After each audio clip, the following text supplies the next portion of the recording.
Bienvenidos a una nueva clase flipada de biología. En los vídeos anteriores hemos estudiado la evolución de los seres vivos. Ahora vamos a ver cómo se clasifican. Es algo que puede parecer trivial, pero ya veréis que tiene su complejidad. Sobre estas palabras podéis ver imágenes tomadas de un vídeo del Real Jardín Botánico de Madrid, en donde se ven algunas de sus colecciones botánicas y de cómo se preparan los materiales justamente para eso, para clasificarlos. Vamos a empezar.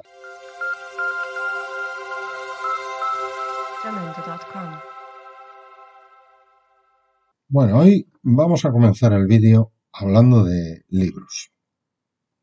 Imaginaos que tenemos una biblioteca como esta fantástica biblioteca de la Universidad de Coimbra que vemos en la fotografía. Y queremos colocar los libros. Para colocarlos, no solo vamos a querer depositarlos en las estanterías simplemente porque haga bonito, sino que además queremos utilizar algún tipo de sistema que luego nos permita reconocer, encontrar fácilmente cualquier volumen que en un momento dado queramos buscar. Para ello tendremos que seguir algún método. En las bibliotecas, por ejemplo, se utiliza el método decimal, un sistema de ordenación muy sencillo, en el que las materias posibles se reparten, como veis en esta tabla, en distintas categorías. Por ejemplo, el 100 corresponde a filosofía y psicología, el 200 a religión, bueno, etcétera. Por ejemplo, el 600 a tecnología, vale. Pero a su vez, cada una de estas categorías la podemos subdividir en otras que están vinculadas a ella. Por ejemplo, el 600 tecnología se puede subdividir de esta forma. 620 técnica, 621 física aplicada, etc. Vamos desgranando las distintas ramas del conocimiento en ramas cada vez más finas. Bueno, pues esto no es ni más ni menos que una clasificación y es de lo que vamos a hablar en este vídeo. La ciencia que estudia los sistemas de clasificación y que los ordena por medio de grupos anidados se llama taxonomía. La taxonomía viene a ser algo parecido a un sistema de matruscas, estas muñecas rusas que van encajando una en la otra. Bueno, pues en la taxonomía vamos a ver que hay una serie de categorías que van encajando unas en otras. Hay categorías más pequeñas que encajan en otra un poco mayor y esta en otra un poco mayor y esta en otra otro poco mayor. ¿A quién se le ocurrió semejante cosa? Bueno, pues no os creáis que fue algo que ocurrió pronto. No se le ocurrió hasta 1753 a este botánico, Carl Linneo. Linneo fue el que organizó el sistema de clasificación de los seres vivos que todavía hoy no solo hemos heredado, sino que seguimos utilizando. Y lo hizo escribió varios libros en donde fue desarrollando todo el sistema y uno de ellos fue el Species Plantarum, que fue uno de sus principales logros científicos. Vamos a estudiar cómo son estas categorías que creó Linneo para poder clasificar los seres vivos. Lo que veis en la diapositiva son las llamadas categorías taxonómicas. Estas son las categorías taxonómicas que utilizamos hoy, en el siglo XXI. Linneo en realidad no propuso todas ellas. Sí, buena parte, pero no todas. Bueno, en cualquier caso, si os fijáis de arriba abajo, de cada una de las categorías salen otras distintas. Por ejemplo, fijaos en la categoría superior que se llama dominio. En la categoría dominio, si os fijáis, hay 4 circulitos. Bueno, realmente debería haber 3. Pero bueno, Eso quiere decir que dentro del dominio hay 3 unidades. ¿Qué unidades? Pues justo la que nos encontramos debajo, el reino. Es decir, varios reinos forman un dominio. ¿Veis cómo os decía que esto encaja como las matriuscas?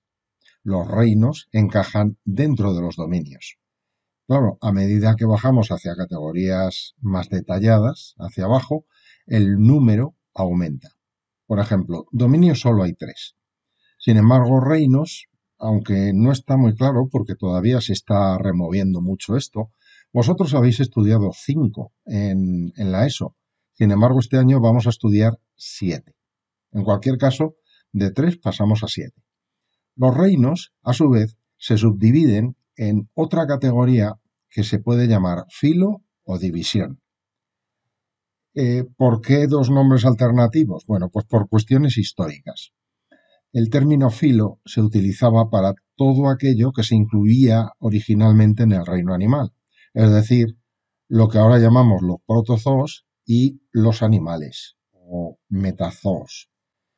Y para el resto de los seres vivos, que eran objeto de estudio de la botánica, se utilizaba la denominación división. Por eso se ha mantenido, pero realmente es el mismo tipo de categoría. Entonces, cada uno de los reinos contiene múltiples filum o divisiones. Por ejemplo, dentro del reino animal hay 35 filum. Entonces, si os vais dando cuenta, va aumentando el número, porque fijaos que de filum o divisiones habría que sumar a los 35 que hay en el reino animal, las que haya en las plantas, las que haya en los hongos, en las bacterias, etc. Bien, a su vez, las divisiones o filum se dividen en otra categoría más pequeña que es la clase. La clase se divide en orden, el orden en familia, la familia en género y el género en especies. Yo creo que lo entenderéis, ¿no? No tiene mayor complejidad. Hay, además de estas categorías, puede haber categorías intermedias. Por ejemplo, entre la clase y el orden puede haber una subclase o un superorden. Pero nosotros no vamos a entrar en esas complejidades. Sí que es posible que conozcáis dentro, bueno, por debajo de la especie, la categoría subespecie. Es decir, una especie se puede subdividir en otras entidades más pequeñas. Por ejemplo, hay quien considera que en la especie Homo sapiens se pueden distinguir 2 subespecies, el Homo sapiens subespecie sapiens y el Homo sapiens subespecie neanderthalensis. Bueno, respecto a los ejemplos, bueno, ahora os voy a poner algún ejemplo, luego entraremos más en detalle, pero quiero que distingáis también una cuestión que son, por una parte, las categorías taxonómicas, que es esto que veis aquí, dominio, reino, etcétera, y por otra parte lo que se llaman los taxones. Los taxones son los casos concretos que puede tener cada una de las categorías taxonómicas. Por ejemplo, uno de los reinos es el reino animal. Vale, pues animal es un taxón. Animal es un taxón con categoría de reino. Pero también hay otro taxón, plantas, que también tiene categoría de reino. ¿Os dais cuenta? Cada categoría taxonómica puede estar formada por varios taxones, que serían cada uno de sus casos concretos. Bueno, vamos a dejarlo aquí de momento. Sigamos con otra cosa.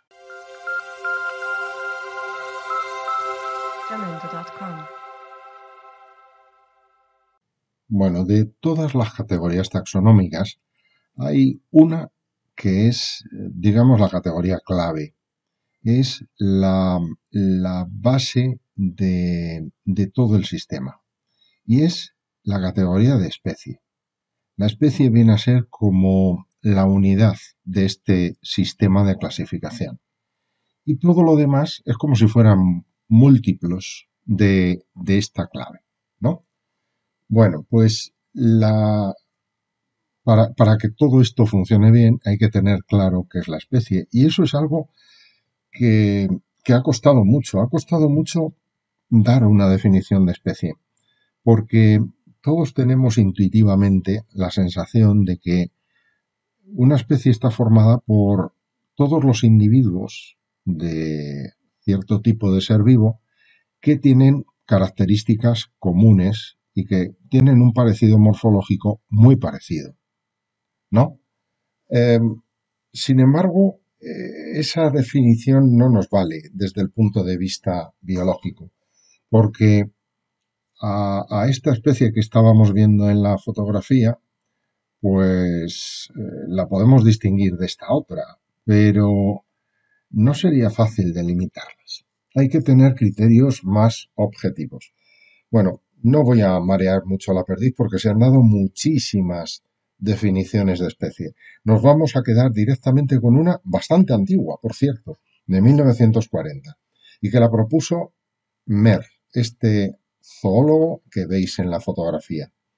Bueno, pues Mer en 1940 definió la población como un grupo de poblaciones naturales cuyos individuos se cruzan entre sí exitosamente de manera real o potencial y que están reproductivamente aislados de otros grupos. Hay que fijarse en algunas cuestiones. Bueno, primero, queda claro que la especie está formada por un grupo de poblaciones. O sea, eso ya incluye seres vivos que coexisten y que comparten el medio.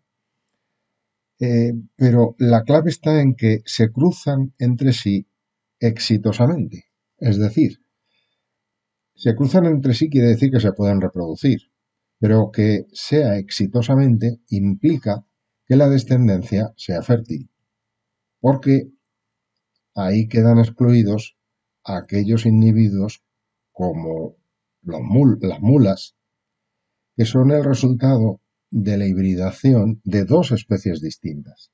Por eso los caballos y los asnos se pueden considerar dos especies distintas, porque al intentar cruzarlos, su descendencia no es fértil. Fijaos que además, al final de la definición incluye la cláusula que están reproductivamente aislados de otros grupos. ¿De acuerdo? Es decir, que el aislamiento reproductivo es crucial para distinguir las especies.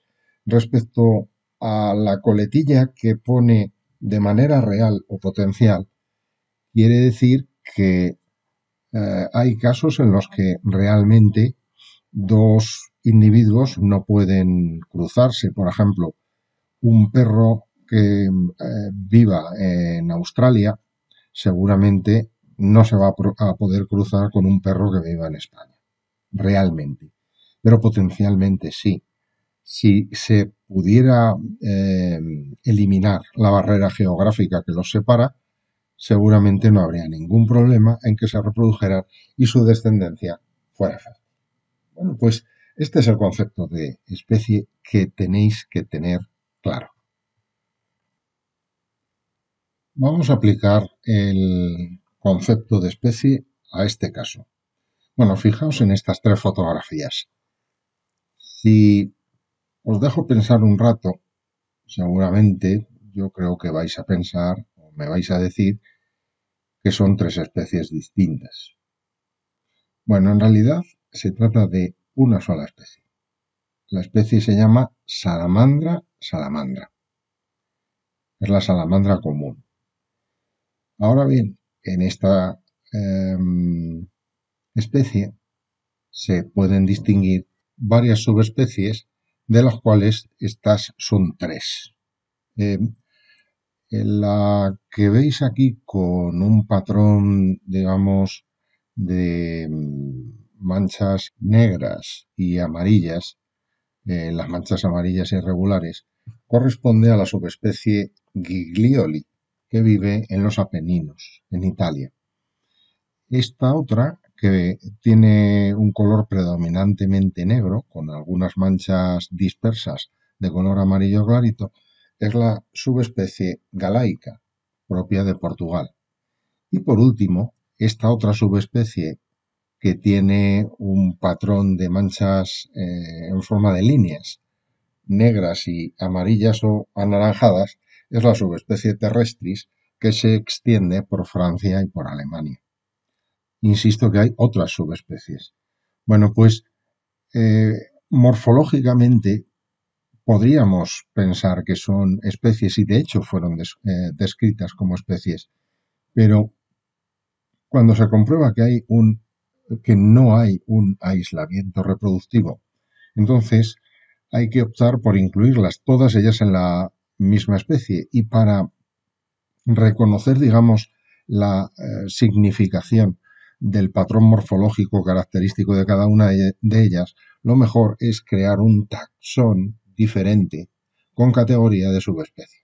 ¿Vale? Entonces todas ellas se llaman salamandra salamandra y cada una, pues además arrastra el nombre de su subespecie. Con esto hemos terminado el vídeo de hoy.